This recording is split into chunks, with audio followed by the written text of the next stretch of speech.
U.S. President Donald Trump has announced that Israel and Lebanon have agreed to extend the ceasefire by 3 weeks after talks at the White House on Thursday. He also said he's not considering using a nuclear weapon against Iran, adding he won't be rushed to end the war as Iran negotiations drag on. Iran says it has collected tolls from ships passing through the Strait of Hormuz, with the first revenues already deposited into its central bank. This comes as Iran's leadership emphasized internal unity, while vowing retaliation against any aggressor.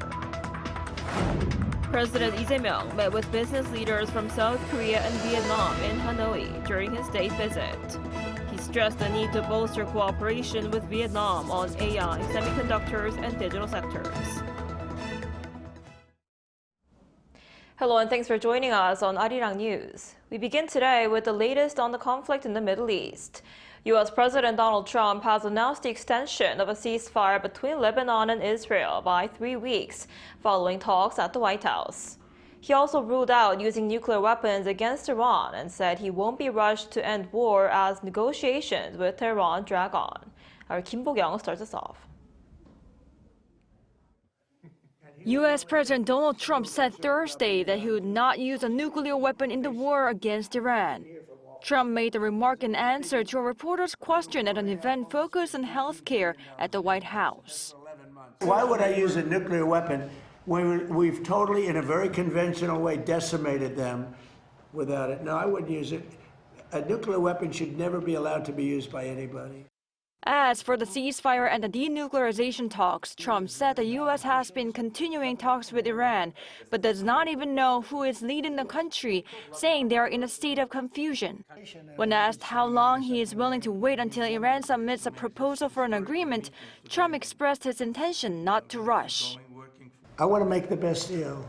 I could make a deal right now. Do you know that if I left right now, we had a tremendous success. It would take them 20 years to rebuild, but I don't want to do that.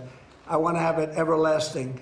While saying the U.S. has total control of the Strait of Hormuz, he said it will open when the deal is made or something else happens that's very positive. To the possibility that Iran may have reinforced some of its military capabilities during the recent 2-week ceasefire period, he said they could have loaded up a bit during the hiatus. But even so, he claimed Washington would be able to knock any gains out in about 1 day. Meanwhile, the ceasefire between Lebanon and Israel was extended by 3 weeks after a high-level meeting at the White House. This meeting was the second to take place in 9 days, following the first high-level talks between the sides in 33 years held earlier this month in Washington, D.C., mediated by the U.S. Secretary of State. Trump said he looked forward to hosting the two leaders of both sides in the near future. And we think that the President of Lebanon and the Prime Minister of Israel over the next couple of weeks will be coming here. They've agreed to an additional 3 weeks of, no firing, ceasefire, no more firing. He added that the U.S. will work with Lebanon to get things straightened out regarding Hezbollah. Kim Bo-kyung, Arirang News. Iran says it has begun collecting tolls from ships passing through the Strait of Hormuz, with the first revenues already deposited into its central bank. The move comes as Tehran pushes to tighten control over the critical energy corridor, while emphasizing national unity amid rising regional tensions. Our Lee Seung-jae has more. Iran says it has begun collecting tolls from ships transiting the strategically vital Strait of Hormuz, marking a significant step in its effort to tighten control over one of the world's most important energy routes.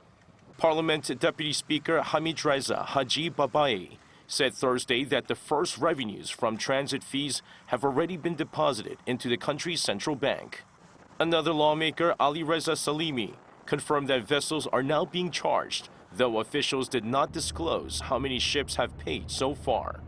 Iranian authorities say the fees vary depending on cargo type, volume, and the level of risk posed by each vessel, with Tehran determining both the rates and collection system.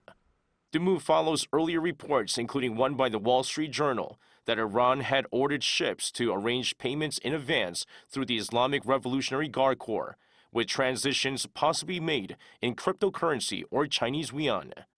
Lawmakers have also been considering legislation that would formalize the toll system for ships passing through the narrow waterway.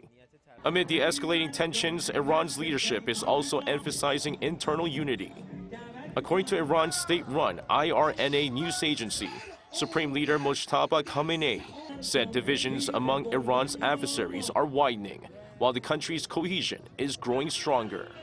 He warned against what he described as foreign media efforts to undermine national stability.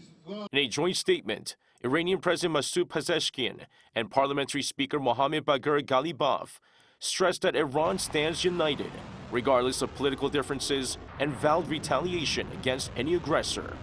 Senior officials echoed that message, calling for solidarity under the leadership as regional tensions remain high and uncertainty continues over potential negotiations with the United States. Lee Seung-jae, Arirang News. Pope Leo says he cannot be in favor of war, warning that global conflicts are taking the lives of too many innocent civilians, including children. Speaking on Thursday to reporters on his return flight from a foreign nation tour of Africa, the pontiff called for solutions rooted in peace, not division or hatred. He acknowledged that tensions involving Iran, the United States, and Israel remain highly complex, with negotiations proving difficult and uncertain. Pope Leo warned of the broader consequences, saying the conflict is not only worsening humanitarian suffering, but also creating instability in the global economy. Stressing that civilians are bearing the brunt of the violence, the Pope urged all sides to prioritize dialogue and diplomacy and to prevent further escalation.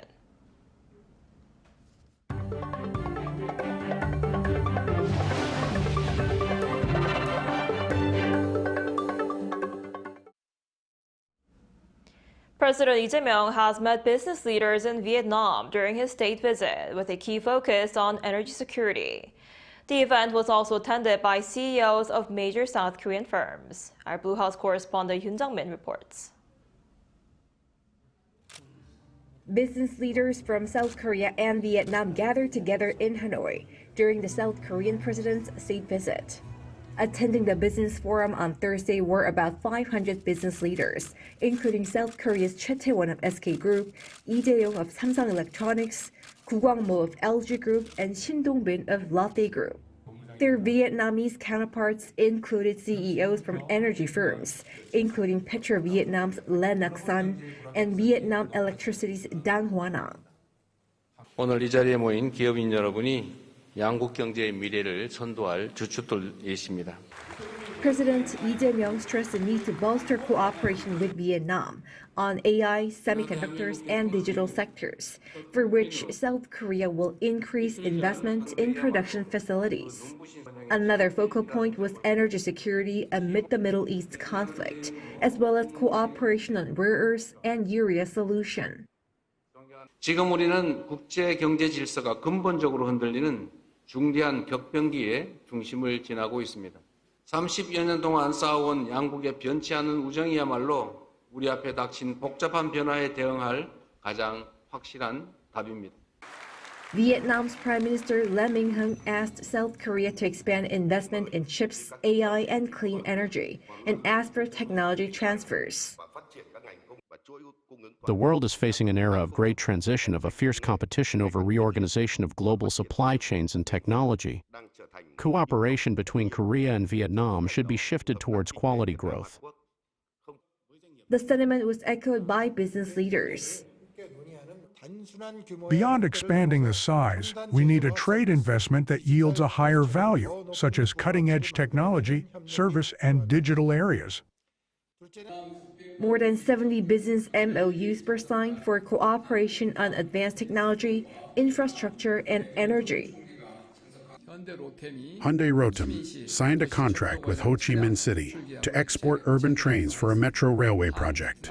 Korea and Vietnam reaffirmed their best bilateral relationship through the reciprocal visit in such a short period of time. The scale of the business delegation and presence of the CEOs of Korea's four major firms shows how important Korea views Vietnam, especially during this time of global trade uncertainties. Yoon Jung-min, Arirang News, Hanoi. Meanwhile, South Korea has recorded more than 2 million foreign patients seeking treatment in a single year for the first time since tracking began in 2009. The Ministry of Health and Welfare released the 2025 data on Friday, showing patients from 201 countries visited Korea, with the largest numbers coming from China, Japan, Taiwan, the United States, and Thailand. The number had dropped to around 110,000 during the COVID-19 pandemic, but has since rebounded sharply, doubling each year from 2023 and setting new records for 3 consecutive years. Dermatology accounted for the biggest share at 62.9%, or about 1.31 million patients, followed by plastic surgery at 11.2%, underscoring a strong concentration in cosmetic procedures. Amid the Middle East crisis, Koreans panic-bought trash bags over fears that naphtha shortages would hit production of this essential item. Though the situation has since calmed down, it hinted at the need to transition into recycling and reusing trash bags. Our An Sung-jin was out and about.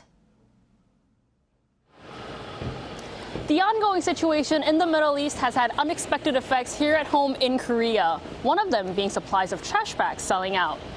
Nearly 2 months into the conflict, I visited local supermarkets to see how the supply situation is unfolding on the ground.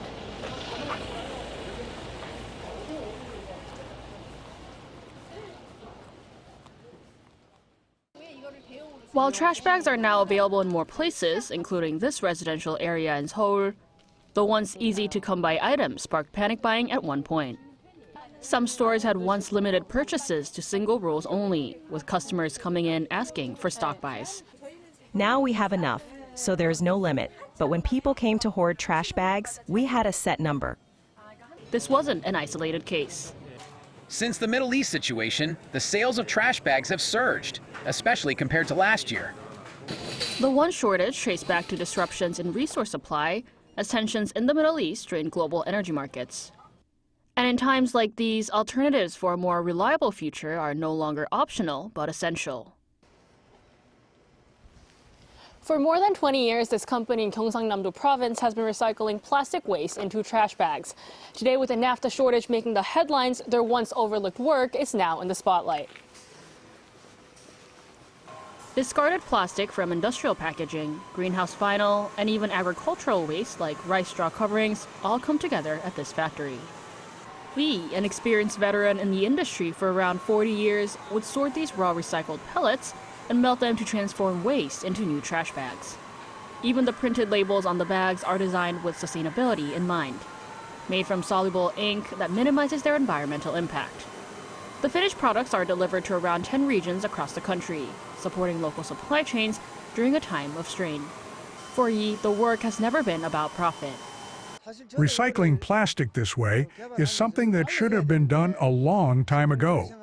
Now it feels like the world is finally catching up. Lawmakers also stress their efforts to accelerate the transition to renewable energy. The transition will require a more structured legislative and policy framework. We aim to expand into renewables by securing the necessary budget. The global supply uncertainties continue. Small, steady efforts like these may prove to be a path toward a more resilient and sustainable future. An Sung-jin, Arirang News. The Jamsil area of Seoul is set to be transformed into a cutting-edge sports and cultural hub over the next 6 years. Plans include a new dome stadium along with hotels and exhibition facilities. Our Cha Yun-kyung tells us more. This is an aerial view of the proposed advanced sports and cultural complex to be established in Jamsil. On the site of the current Jamsil Sports Complex, a 30,000-seat domed stadium and adjoining hotel, where guests can watch games directly from their rooms, will be built. In addition, massive exhibition facilities and towers housing both residences and offices will be integrated into the complex. This project originally began in 2007 as part of Seoul Mayor Oh Se-hoon's Hangang Renaissance policy. After years of trial and error, construction has finally broken ground 20 years after its initial conception. The Seoul Metropolitan Government announced that it has finalized negotiations for private investment and aims to complete the project by 2032. By expanding the high-value-added industry ecosystem, we are building the infrastructure for a future-oriented city. This is expected to generate 2.42 million jobs in economic impact. This marks Korea's first and largest-scale multifunctional complex of its kind. A portion of the project's profits will be reinvested into funds dedicated to the balanced development of Seoul. The city emphasized that Jamsil will evolve beyond the sports mecca to become a symbol of Seoul's future, a global stage that drives the city's international competitiveness with eco-friendly, future-oriented infrastructure. Cha Yoon-kyo, Arirang News.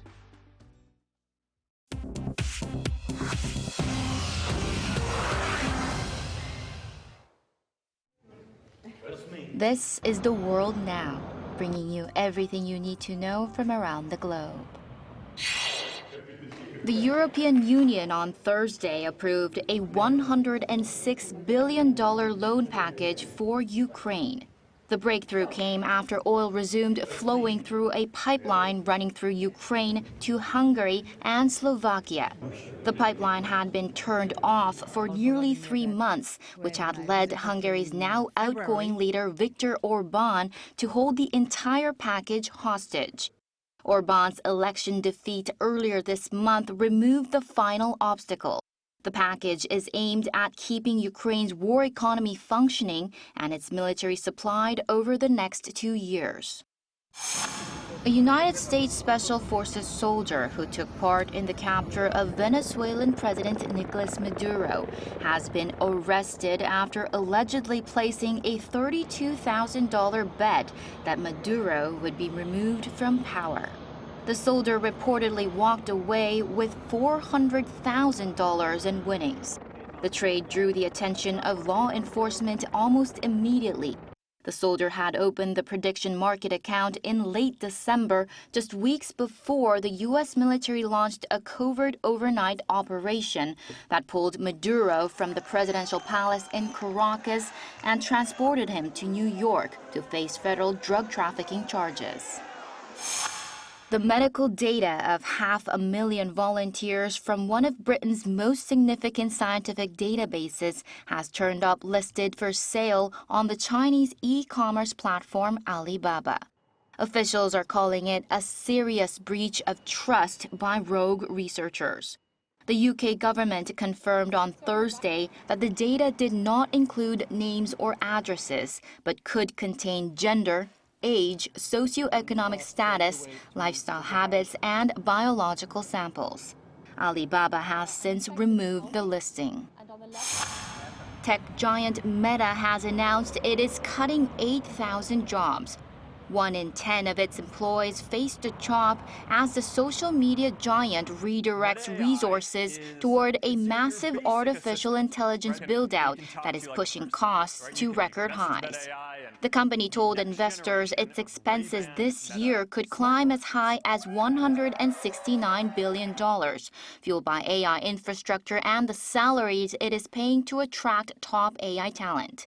The cuts, the company said, are about running leaner while making room for that investment. Chu Ji-han, Arirang News.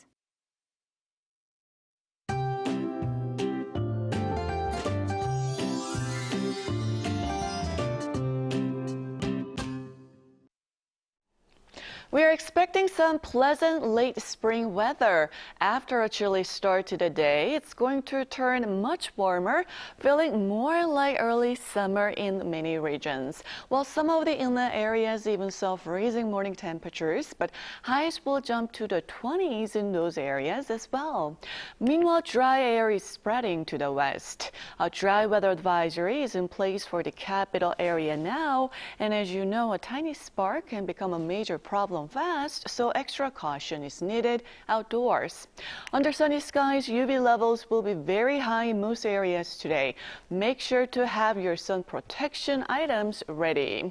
And by the afternoon, Seoul will be getting up to 26 degrees, Daejeon at 25 degrees, Busan will be getting up to 20 degrees Celsius with decent air quality nationwide all day today.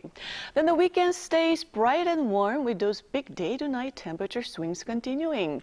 Then late Monday into early Tuesday, rain is expected across the central regions.